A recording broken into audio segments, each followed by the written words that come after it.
Welcome to Lyme Crime, and I am very happy tonight to be talking to Erin Kelly. Erin is the best-selling and critically acclaimed author of 7 psychological suspense novels, and the first of which, The Poison Tree, was a Richard and Judy pick and adapted into a major ITV series. Of her next novels, the one that really sticks out for me is The Burning Air, because A, I love it, and B, it was set about 20 miles from where I live in a town called Ottery St Mary. And Erin captures a very, very weird night in Ottery's year where only born and bred Ottery men and boys can run down the street with burning tar barrels on their back, which just says pure Devon. In 2014, she was chosen to write the serialization of the TV series Broadchurch, which is obviously filmed just down the road from here in West Bay. And then in 2017, He Said, She Said was a phenomenal hit. It spent 12 weeks in the Sunday Times bestsellers list and was shortlisted, I'm just reading this to make sure I get it right, for the Crime Book of the Year at the National Book Awards and the British Book Awards. Her new novel, which was previously published as Stone Mothers, is We Know, You Know, and we're here to talk about that book. But first, could you give us a really sort of brief kind of précis of We Know, You Know? Yeah, We Know, You Know is set in a psychiatric hospital, and it moves backwards through time. So the novel opens in the present day when it's luxury flats, as all beautiful Victorian buildings now are. And then it travels back through time into the 80s when it was an abandoned hospital. And then further back into the 20th century when it was a working hospital. And I actually got the idea from a friend who was dating an urban explorer. And his hobby was essentially breaking into extraordinary places, very often abandoned buildings, and taking pictures of them. And one day he took her to an abandoned mental hospital somewhere in the Kent countryside. And while he was getting the perfect shot of the disused ballroom with its pigeons in the rafters and its punched out windows, she went exploring, and she opened a filing cabinet in a clerical building, and she found completely intact patient records going back to the 70s and 80s. So conceivably people who were still alive and working and with families. And the hospital she was in, it wasn't a secure hospital. These people weren't criminally insane, but they were vulnerable men and women, and listed here were details of things that you would not want your employers or your spouse or your children to know about you. It was trauma and it was illness, and it was just very private stuff. And the friend in question, she works for the NHS, and she knew exactly what to do with the records. I think she either took them to the trust or had them incinerated or something. But when she told me about it, she was outraged, and she kept saying, imagine what would happen if these records fell into the wrong hands. And of course she was outraged, and as a crime writer I was thinking, yeah, imagine what would happen if these fell into the wrong hands. And the book is about Marianne. She is a teenager in the 80s, and she is the person who finds these records, and they pertain to somebody she and her boyfriend Jesse know, somebody they don't like very much, and instead of doing the right thing, they do the polar opposite of the wrong thing. And because of that, people die and everybody's life is changed. Absolutely brilliant. Not absolutely brilliant that everyone dies, but absolutely brilliant. Well, it's crime fiction, that's what we want. We want blood on the walls, don't we? Yeah, we want some death. Yeah. What we're hoping to do today is a kind of slightly kind of new thing, and it may well fall flat on its arse, or it may well be an absolutely brilliant way of approaching the book. But what we thought we would do is to talk about the characters, the 3 or 4 main characters in We Know, You Know, as kind of counselling clients, as psychotherapy clients, without their permission, which is not very cool, but just kind of stop off, Paddy. just to sort of drill down into their psyche and see what we can find. And I thought we'd start, if that's okay, with Marianne, who spends quite a lot of time on the pages. And I found her, just reading her, she is in an intensely stressful position. She's got kind of a restlessness about her. And she is a person who's kind of desperate to escape her past, but at the same time has this kind of very uneasy relationship with her past, because she has to keep the boyfriend you've mentioned, the former boyfriend you mentioned, Jesse, sweet. And I think you refer at one point in the novel to their relationship having its foundations in kind of the Suffolk Fens, so squidgy, kind of porous ground. So not a good thing. Loves young And dream. she's also got this kind of very obsessive need to monitor the mental health of her daughter, Honor, to make sure that Honor stays well and doesn't go back to where she was, which was highly depressed and suicidal. So I'd say she really does need a bit of counselling, but I don't think Marianne would really be up for it because it's all about keeping a lid on stuff. Yeah, so Marianne she's a few years ahead of where I am in my own life. So she's classic sandwich generation with very, very demanding children, but also in the novel, her mother is slowly succumbing to dementia, which is the reason she moves back into the luxury flats in the town where she grew up in the first place. And so anybody in Marianne's position would be incredibly stressed. But when you factor into that she buried a body when she was a teenager, then there's of course an extra layer of secrets that she has to keep. And she can never really fully be in any relationship. She talks in the book about the only time she was in a perfect relationship in her life. Not sure how healthy the idea of chasing a perfect relationship is anyway, but the only time she ever really felt at one with another person was when she was feeding her daughter when she was a baby. And that was largely because her daughter couldn't speak or couldn't understand. So there's just this pane of glass because of the secret she keeps between everybody in her life, except for Jessie, who was there when everything happened. So she is in a situation where she has a lovely husband who thinks the world of her, would do anything for her, but she can't ever really be who she is with him because she's keeping her murderous past from him. Then she's got this kind of clingy ex-boyfriend who's got all the dirt on her, and she can't sever ties with him either. That's a very toxic relationship that she can't escape. So yeah, counselling is the last place anybody, I think, in this book wants to be. You'd have to drag any of them kicking and screaming onto the couch. But yeah, I think Marianne might, since she's desperate for somewhere to put everything, I think if everybody in the novel, she would respond better. Now, I never know about psychotherapy. Am I thinking of the Catholic Church when I say that it's sacred and you can't, unless there's immediate danger to life, you can't broach a client privilege?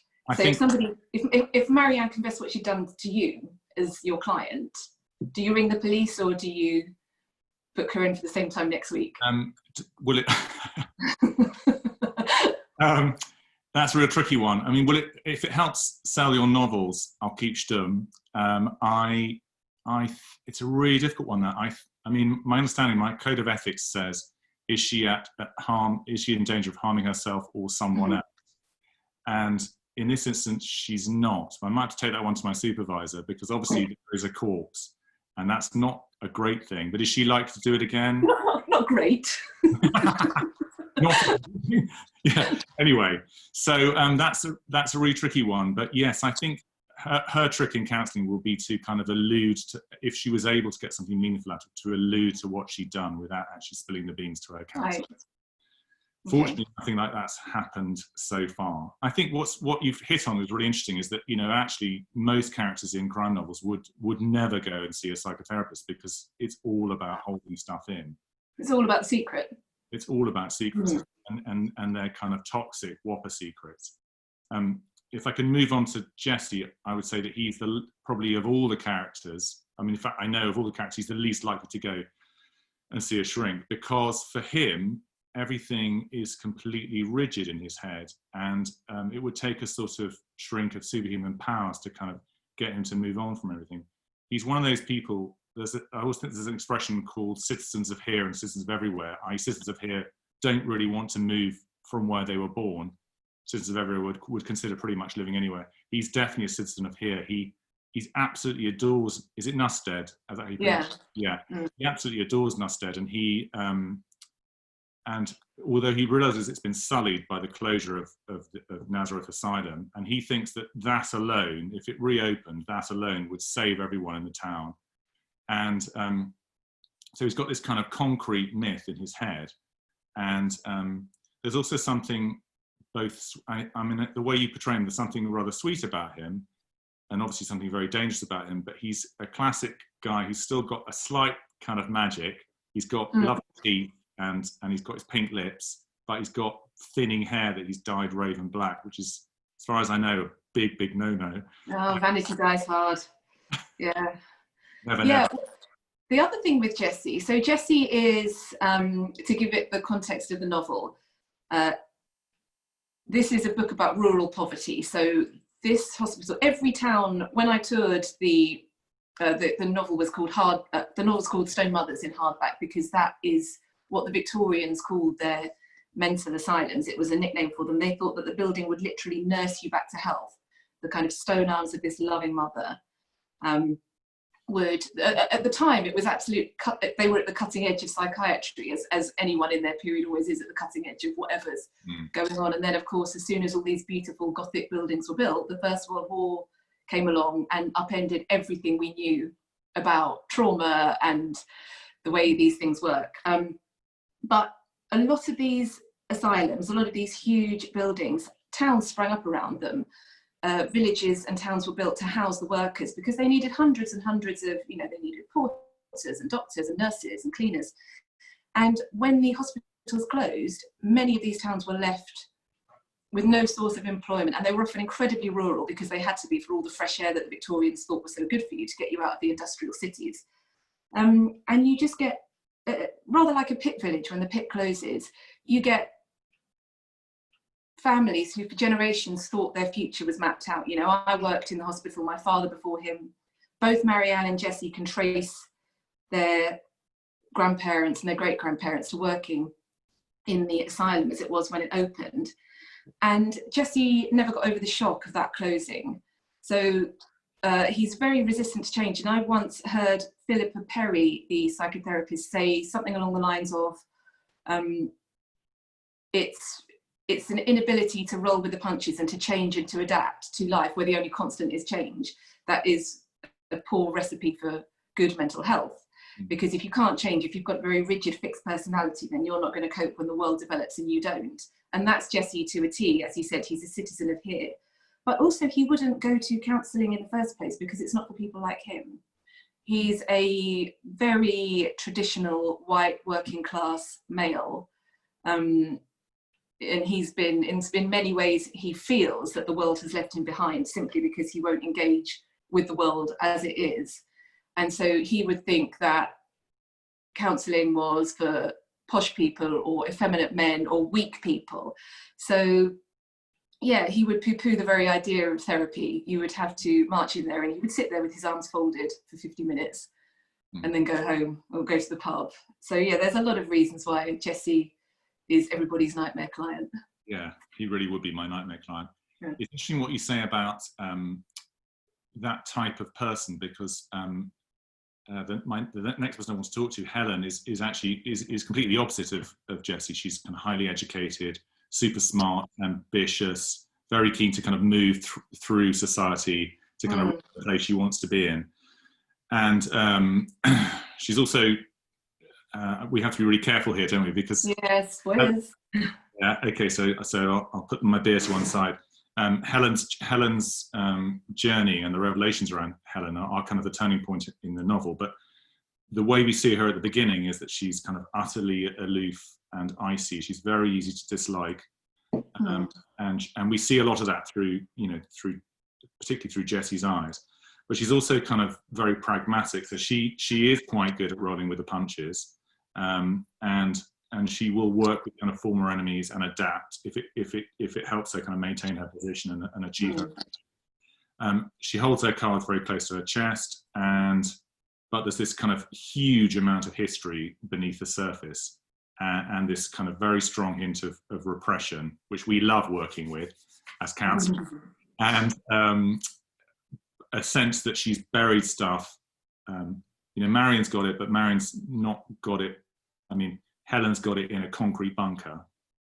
Yeah, we go back. So when we first meet Helen, she's in her 80s, and she is as much a product of her generation and class as Jessie is of his, and just as locked in by it. And I wanted to, so I don't think it's a spoiler to say that Helen is effectively the politician who signed off on the closure of the asylum. And let me tell you that the research I had to do to find out exactly what job she would have to be the person to sign on the dotted line about closing the hospital, and closing it in haste, as many of them were. I mean, one reason these abandoned buildings are so fertile for urban explorers and photographers are because lots of them look as though the 4-minute warning's gone off. They don't look like a building that's been decommissioned carefully and disassembled.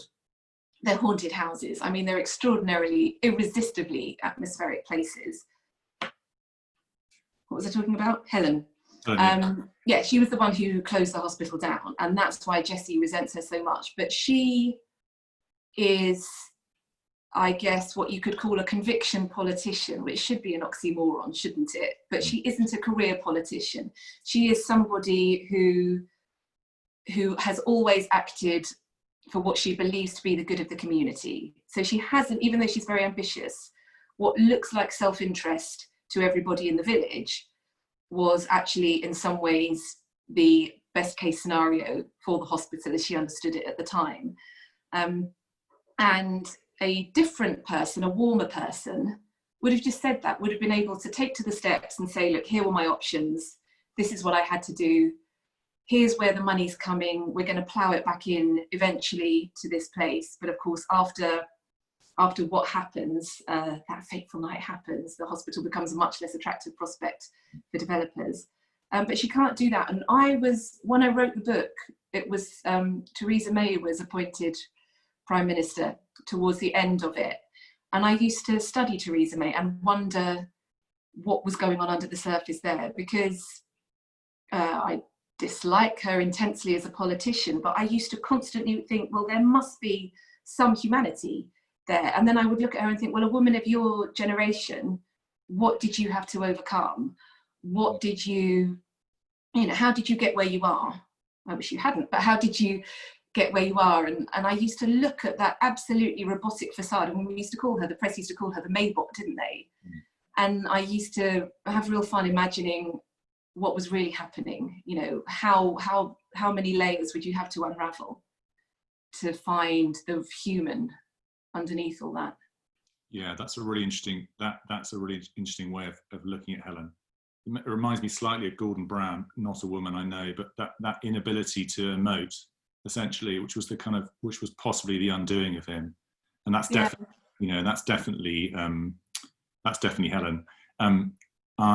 It's really interesting you talk about, because it's a really kind of natural leap to Honor, who emotes, you know, to her heart's content, really, and emotes in a very kind of you know, fragile, dangerous way. So Honor is Marianne's daughter, and spends a huge amount of time, as I kind of mentioned before, kind of scrutinizing Honor and worrying massively about her, because Honor is really the only character in the book, as I think you kind of, when we were chatting about this before, was the only character in the book who genuinely could be described as having very serious mental health problems. So she's had, sorry, go on. Well, yeah, everybody else, I would say, in the book is reacting to circumstance or trauma, whereas Honor I wrote as innately unwell. And I know what's wrong with Honor. I never ever put it in a book. I've done this a couple of times where I've written characters and I've found myself inching towards the diagnostics and statistician's manual version, wherever we are now, which is essentially the clinician's Bible, isn't it, for how to diagnose personality disorders or psychological syndromes. And with Honor, I read up on a couple of conditions because I wanted to know what was going on with her. I also wanted to know how she would be medicated and how she would be treated, and whether residential rehab was the way forward for someone like her, or whether it was a community treatment. But so Honor is, she speaks the language of the, is it a clinic? Consulting room? Yeah, she's... What do you call your lair? Yeah, my consulting room. Well, Well, the couch, Honor is fluent in it, actually so much so that she's quite glib at points about, she's an art student and she turns her pain into art, and that's her way of coping. But she was, I decided, but didn't put it in the book, that she was probably borderline. And it's really useful for me when I'm, so I have nothing, thankfully, to touch her experience. She's been through the system a lot. So I decided that she probably had borderline personality disorder, and I used that as a marker for for her moods and the manias. And yeah, I imagine that one of the things she talks about a lot with her therapist is her mother. And probably Marianne fears losing Honor, fears her family finding out what happened, what she did when she was a young woman, more than anything else. And in lots of ways, she's got more to lose than anybody else, because she has a beautiful marriage and a child she loves, whereas Jesse's relationships have been a car crash and Helen's son can't bear her. So yeah, Honor's probably, I don't know if she's the ideal client, but she'd certainly be an interesting person to spend time with. And I really liked writing her as well. I hoped I made her funny and weird and a bit more than just an illness. But yes, she's the clinically insane one out of all of them. Yeah, I mean, when you see her through Marianne's eyes, she's impossibly delicate, and you get the impression that, you know, literally a change in wind direction would tip her back into the place she's been. But as you get to know her latterly in the novel, you realise that actually she's possibly not. She's a little bit more resilient than Marianne gives her credit for. I think she's tough as old boots, actually, Honor. And as a parent, it's very easy to, if you've seen a child at their worst, then that almost becomes your default, the place that you keep returning to. So Marianne's problem is that she treats Honor as though she's acutely ill, even when she's fine.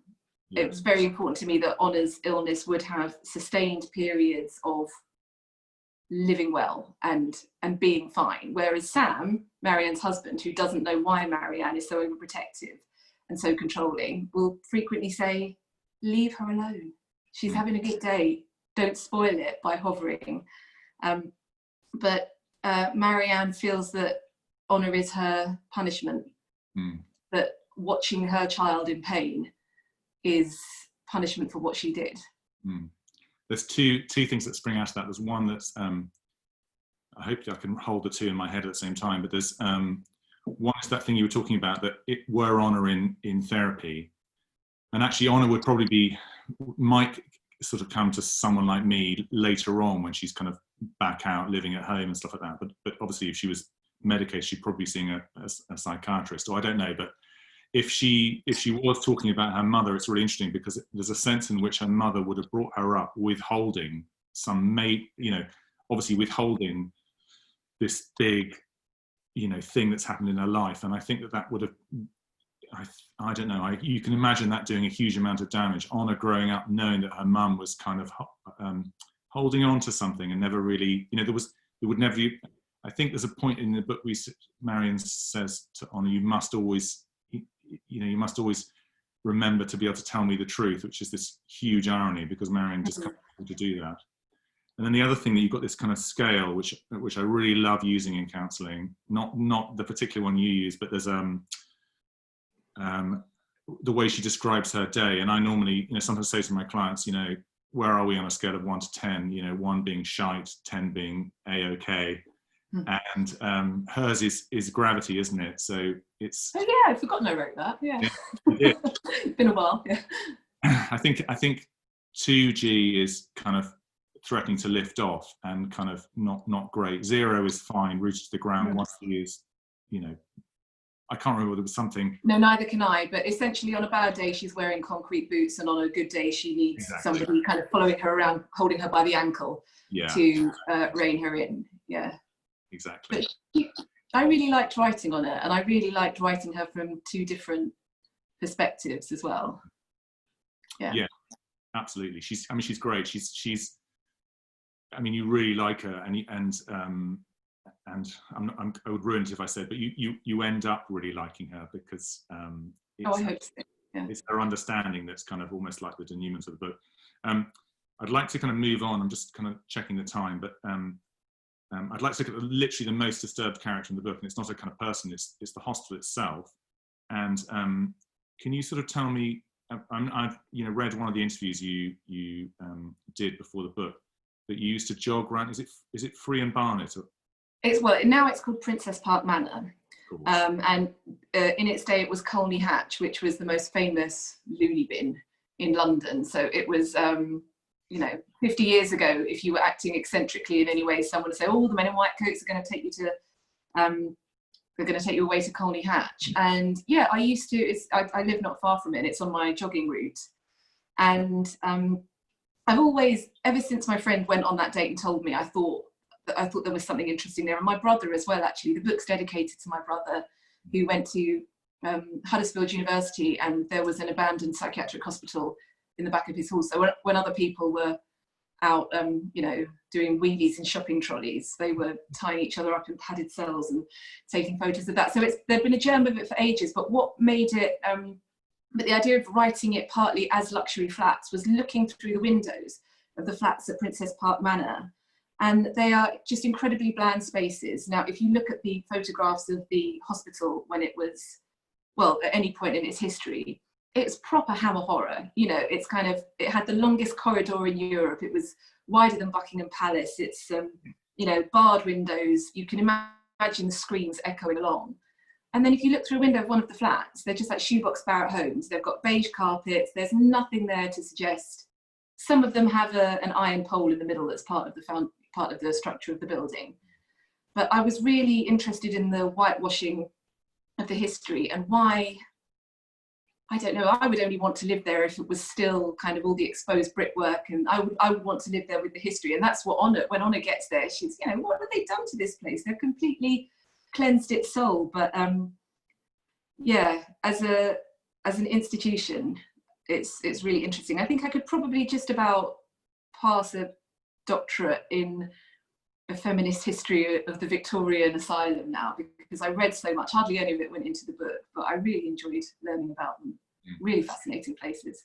Yeah, the whitewashing you talk about, it's really vivid, because you talk about the chapel being turned into a swimming pool, the kind of Pharaoh and ballification of all the rooms. So the oatmeal and mushroom shades in Marianne's apartment. Do you think that?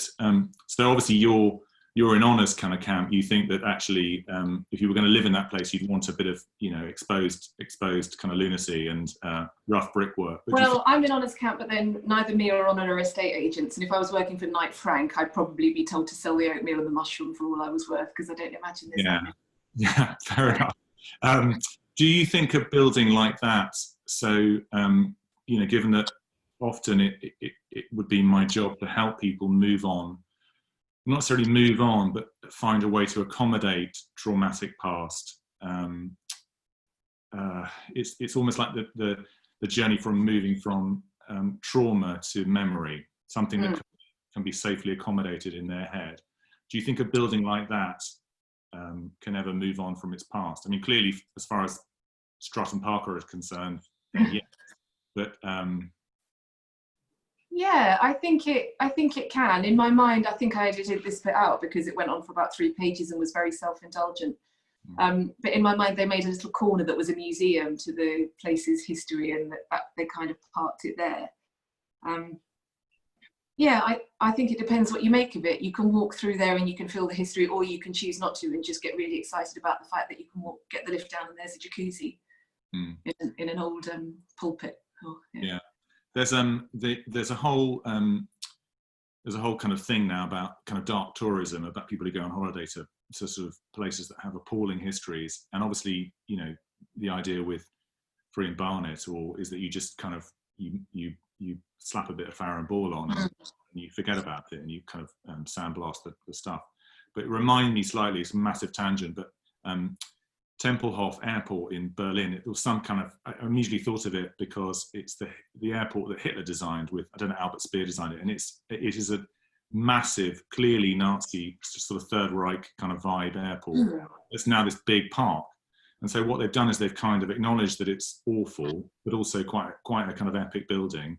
And they use it to kind of house immigrants or basically refugees from Syria right at the start. So they kind of found a way to sort of soften the history, or at least make the building more than some of its parts. And we do seem to not do that in the UK. We seem to kind of take stuff that's painful. Just fill it with yuppies.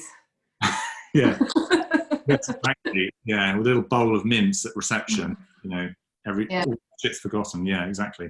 Well, I mean, that's quite topical, isn't it? Look at what's been happening to architecture, street architecture and statues recently.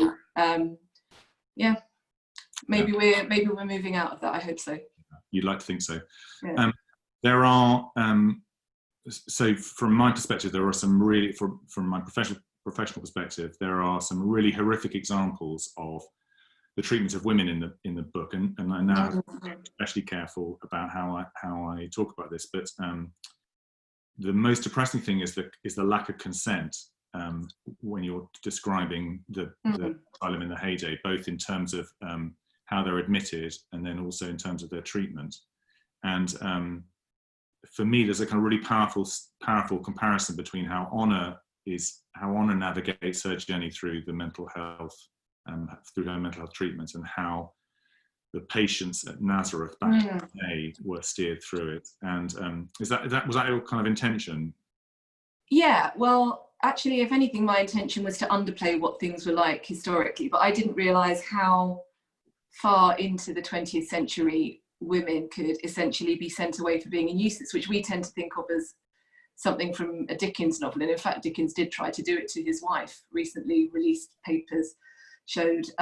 But yeah, for a long time, troublesome women were put in asylums, and this was happening not quite in my lifetime, but not that far before it. And I wanted to make the contrast with Honor. So Honor is in private healthcare. One of the things that Marianne did when she married well was marry a wealthy man. And then she also forged her own very successful academic career. So Honor is Honor's not reliant on the NHS and the waiting list and everything that entails. Apart from anything else, I just wanted to ram home the point that Marianne was born into poverty and ended up in privilege. But yeah, I was really shocked by what I found about the way women were historically treated, and the most shocking thing was how recently that all happened. I mean, it's really shocking and incredibly depressing. I mean, it's a brilliant aspect of the novel, but it's really depressing. I'm glad to know I'm on brand there. Yeah, good. Yeah, absolutely. When we were kind of preparing for this, we talked about the idea of whether we could extend this kind of therapy idea to talking about, the actual process of writing itself. So, I mean, is this where you hypnotise me? Huh? Is this where you hypnotise me? Yeah, and the audience into kipping. So do you think writing can serve a sort of therapeutic kind of end? I don't know if it's therapeutic, because I often find the research for my books quite upsetting. What I do think, so I'm finishing my 8th novel now, and what I do see is themes emerging, book after book after book, where sometimes I think, well, I don't really need to go to therapy, do I? Because here it all is. And we all have something. We all have some kind of schema that we return to again and again in our books. And it's mothers and daughters with me can't leave the subject alone. The responsibility of both those roles that I never ever set out to write about. I always set out to write a story, and the theme always leaks around the edge. So what I do think it does is not necessarily, I've never found a book therapeutic. I've never felt lighter after writing a book. But I do think if your career lasts long enough, there you are on the page in a way that actually it would probably take a psychotherapist a good 6 months of sessions to unmask. Yeah, I've been thinking about this a lot actually recently, and I think that there are some issues that we kind of grapple with, and here we are just chatting as if no one's careful, that you can deal with in a sort of therapeutic way. But actually, if you need to kind of stay engaged with them, otherwise you can forget, and they sort of can quite easily you can kind of drift through a sort of reasonably kind of tranquil phase of your life, and then enter another phase, say with children, or your children become teens and become tricky or something like that, and suddenly that issue comes up and bites you on the arse. So I think it's really important to stay engaged with that thing. And it sounds as if that's what you do. It's not a kind of big kind of sort of day-to-day kind of agony, but it's just something that really fascinates you, and you just stay on top of it by writing about it. Yeah, it's all there in the books. Yeah. So I think we're probably not far off the end of our time. I haven't had a message from our glorious host to say. Okay. But I'd love to ask questions. I'd love to see if there are any questions, but I can't. Oh, here we go. Hold on a sec. No, I can't find them. We talked about.